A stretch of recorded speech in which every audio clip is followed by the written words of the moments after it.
Okay.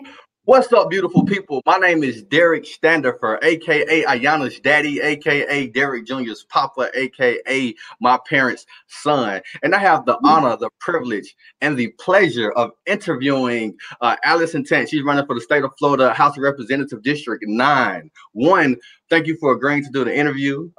Two, welcome to the show. And three, how are you, good ma'am?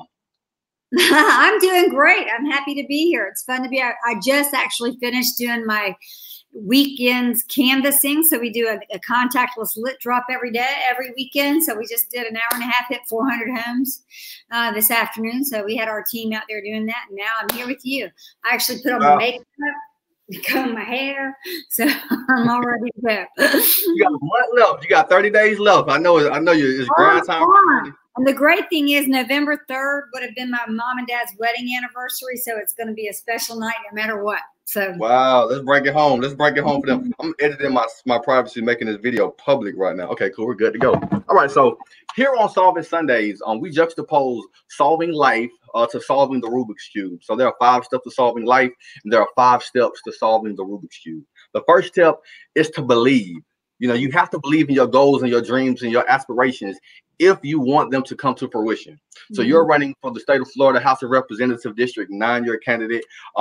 What is your goal for running, and how will you approach this goal? Well, there's actually a lot of things in that question. So I never planned to run for office. It's not anything I ever set out to do. But as you know, I'm the mother of a child with disabilities, and he had open heart surgery when he was 23 months old. And we faced an onslaught of educational issues, and I might not even have thought about running if I hadn't started out 20 years ago trying to solve the problems that not just Jeremy faced, but people like Jeremy who maybe didn't have a mom with some of the skill sets or time or just the bee in the bonnet to go get the things done that had to be done. And so it's one of those things that in solving problems for 20 years and in taking on policy issues, frankly, over the 20-year period that I've been doing it, that's led me to believe that I actually do have something to contribute. I do have ideas, and I do have things that I believe need to be done. And I don't know anybody else who's got those skill sets that I have and in my knowledge with the disability issues that we have faced. And so I think it's now. I've got to do this now. And so I believe in that because, frankly, of 20 years of paying my dues. So. We have a common friend named Karen Skyer. She dropped in. She said, "Hi, friends." Oh, hey. She's an amazing individual. I'm gonna claim her. But she's an amazing individual who's done a lot for my seats and myself. So we're grateful to have you on, Ms. Skyer. So step 2 of solving the Rubik's Cube. Step 2 of solving life is to solve your cross. Now, solving your cross is to identify your reasons and your why for running, for doing accomplishing your goals and your dreams and your aspirations. You've covered this minutely, but what is your why? Why is this goal important to you, and why are you the right person to do the job? Well, why is, as I mentioned, my son has cognitive and developmental disabilities, and I have along the way over the last 20 years learned that it is this generation, this is the first generation of people with disabilities like his that are facing some of these critical issues. The early intervention program is all of 33 years old. You think about when the ADA was passed. That was under George W. When you think about the IDEA, which is the Individuals with Education Program, that was under HW. When you think about, so we've got all these strategies that are now brought to bear in the classroom that are making our kids able to do more and learn more and then hopefully be more independent. And then, medical advances. So this is literally the first generation of people like my son who are routinely outliving their parents. And so there are things that have to be done. And so that's another reason why I'm running, is that it would be easier, like on my personal life, if my husband and you just met him, he's, if we could just go off and retire and enjoy life. But I remember Michelle Obama saying this at one point, and it really resonated with me. It's like, I can't sit back in the comfort of my own life when I know somebody else is struggling. And so then I have to do what I can to go plug that hole, fill that void, whatever it is. I know enough about all these issues to ask the right questions and to find the right people and to try to get answers. And in case you're not aware, I am the driving force behind Independence Landing, which is a planned residential community utilizing affordable housing dollars for 70 units, 70 individuals to live with, like my son, with cognitive and intellectual disabilities, to live independently. So that's another problem I've been trying to solve along the way. And so we, in fact, I'm having a parent meeting this Thursday night. So that's on the docket for later this week. So to get the parents going on all of that. So when I see I have to jump in.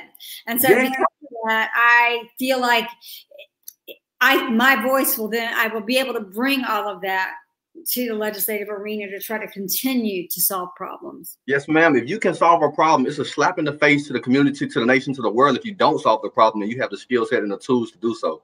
Yeah. One.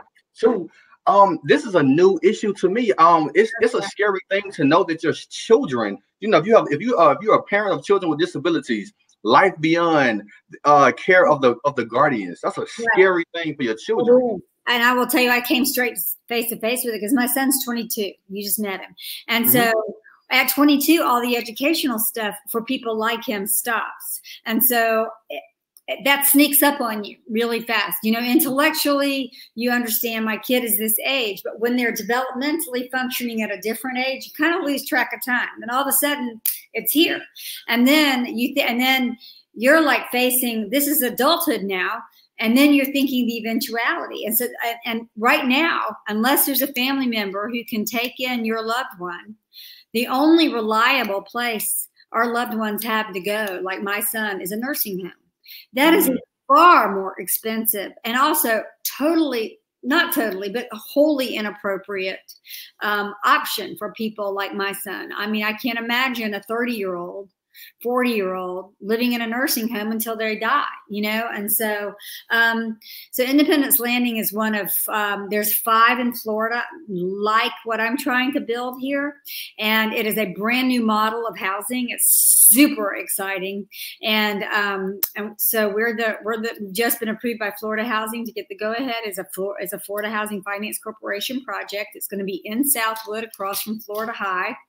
And the application process is just getting ready to get started for that. We think we'll break ground come May. So there's a lot of whys. I want to take all that to the legislature and get more things done for my community. Amazing platform. I wanted to mention this earlier, but you are highly endorsed by a lot of influential people in Tallahassee. Keith Rogers actually made the connection between you and I. I'm so grateful for that connection. He actually is on he's on his interview right now. This is Ashley. She said hello. I love Keith Rogers, man. He says hello. He's on today too. How are you? Plus, I love the music. I love the music. So, and also I got to work with Keith 4 years ago when Gwen Marshall was running, and he's a powerhouse. I just think he's awesome. So a hidden gem. Yes, he is. So step 3 of solving the Rubik's Cube, step 3 of solving life is to fill in the corners. The filling in the corners is to surround yourself and to immerse yourself in a positive environment. So you mentioned some of this, but what kind of environment do you want to create for the citizens of Leon County once you are elected? Well, I have had the enormous privilege and pleasure of working across this community now for the last 3 decades.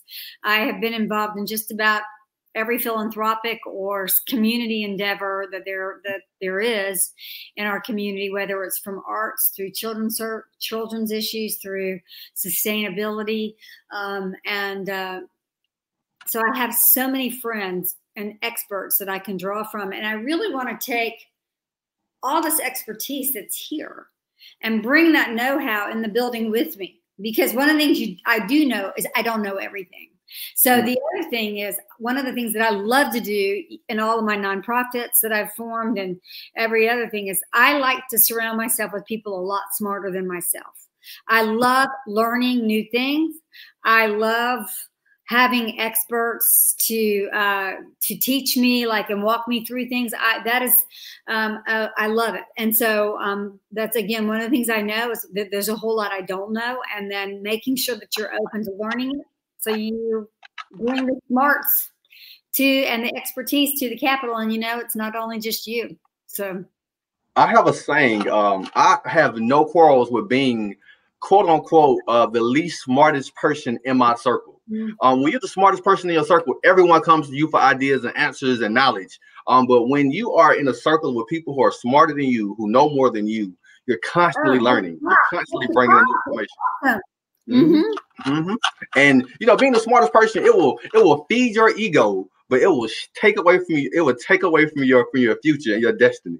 So thank you for mentioning that. Thank you for that. You know everything. You're not open to learning the stuff you need to know in order to be effective. And that's when I create the 2 boards that I've from whole cloth formed, I've made sure to get people in there who are experts in issues.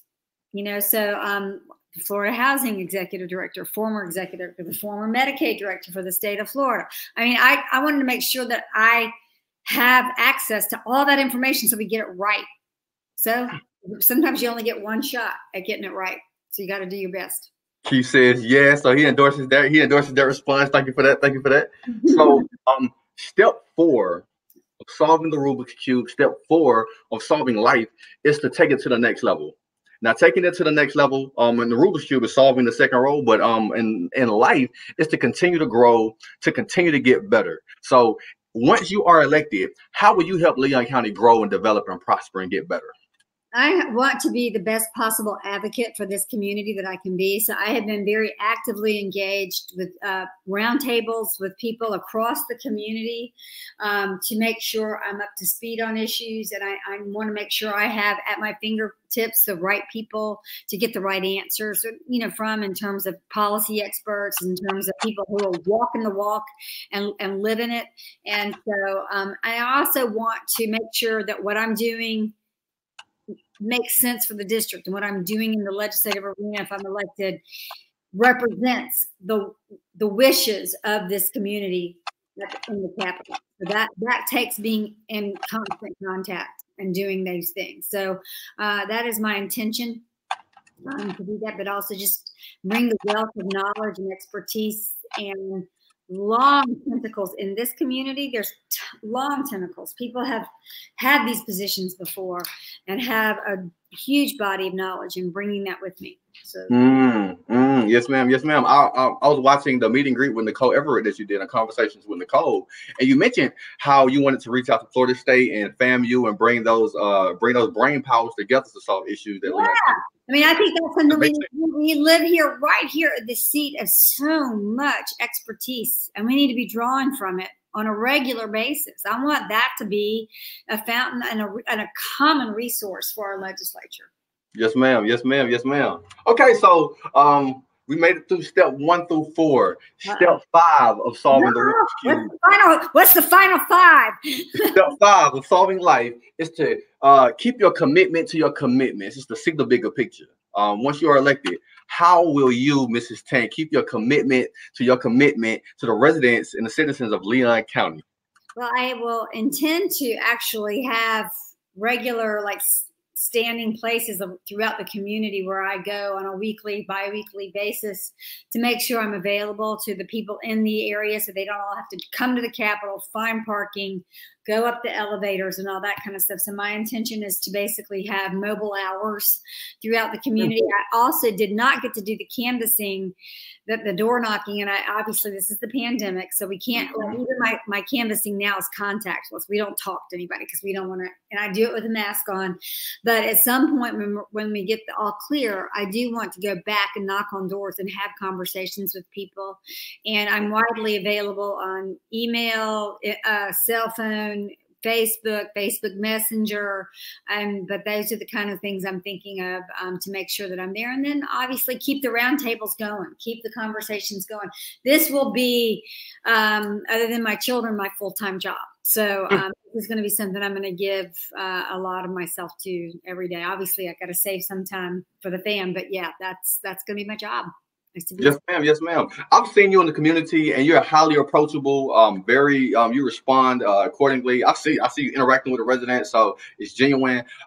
We have a Duval resident. I know you're from Jacksonville. You're from Oh, yeah, I'm a Duval girl. Who's here? Chelsea Matthews. She's a principal. She's a principal in Duval. She's wow. I just saw you solve the real Rubik's cube there. She was That's actually my hometown. That's my hometown. I grew up. I went to Fletcher High School. So I'm dunking you, baby. Dunking you, Fletcher. Nicole Everett, she dropped in to say her blessings. Hello. Hi, Derek and Allison. Hey, Nicole. I just yes, keep the conversation going. So, Mrs. Tant, after you solved the 5 steps of life, you officially solved the 5 steps of solving the Rubik's Cube. I'm impressed. I've never been able to do that, dude. That's impressive. So now let me tell you, I know you're busy, but when you get some downtime, I can show you. It would be an honor to show you how to solve the Rubik's Cube. Then you have to deal with my patience level, which there is none. Overstood. So overstood. There's a bonus step. The bonus step of solving the Rubik's Cube. Step 6. Have you ever seen someone take the stickers off the Rubik's Cube when they're trying to solve it? So a lot of people, I did not know you could even do that. Yeah, so a lot of people try to find shortcuts and solve the Rubik's Cube. You're a pumpkin eater. That is not fair. No. Yeah, take the stickers off. No. So, the shortcuts. We want to avoid the shortcuts. So what shortcuts in your campaign once you're elected that you want to avoid once you become elected in the House of Representatives? For the state in terms of my campaign, I have run this race full throttle since I announced. I have run like I've got the devil on my heels. I have not taken anything for granted. I have asked for endorsements. I have asked for engagement by friends. I'm really excited that that Keith got us together. I am out. I'm doing mail. I'm doing cable TV. I've got digital going, and I am out putting literature on doors every week. And I will. I've got like six or 7 Zooms this week, not including hours. But also working out and reaching out to every conceivable organization and group to make sure that I'm fully informed about issues. That is really important to me, is to make sure that I'm going to be ready to go when I get elected. By the way, I have been in and out of that Capitol since I was 20 years old.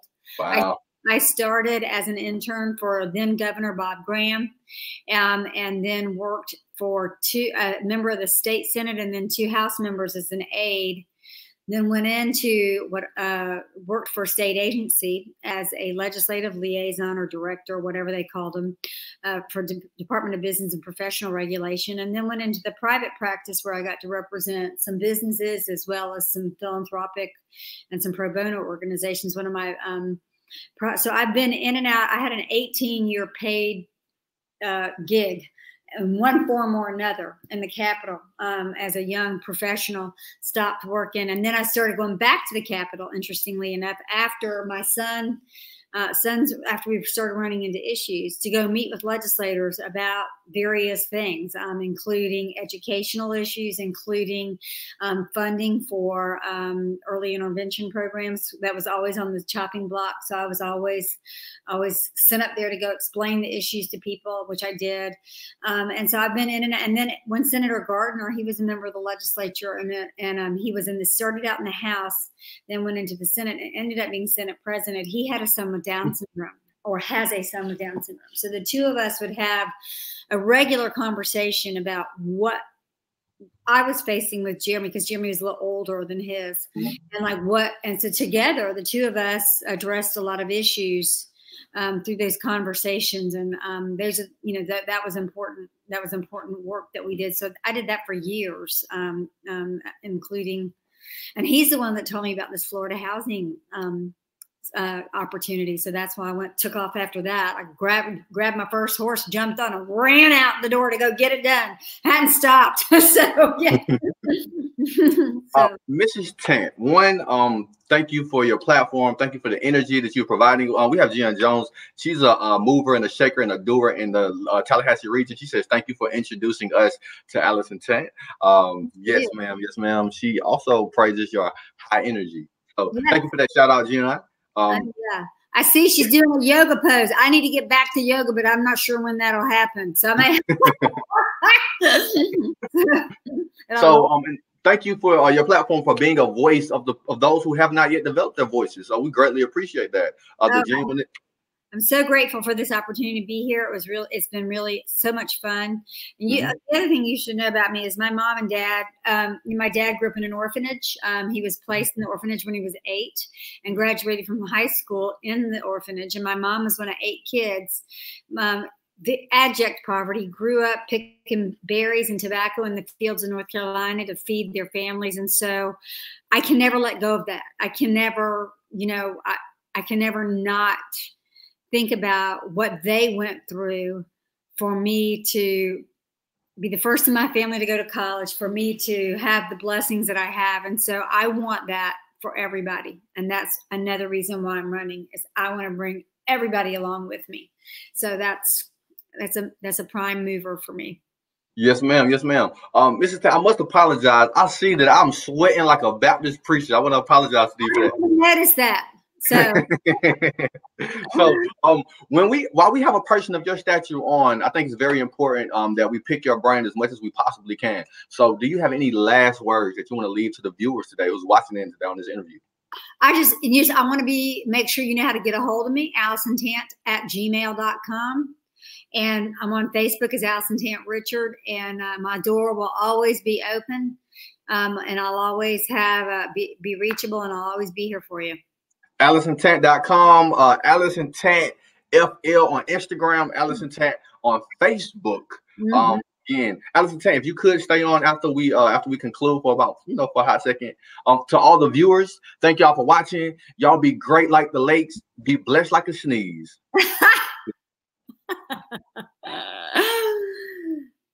And I'm gonna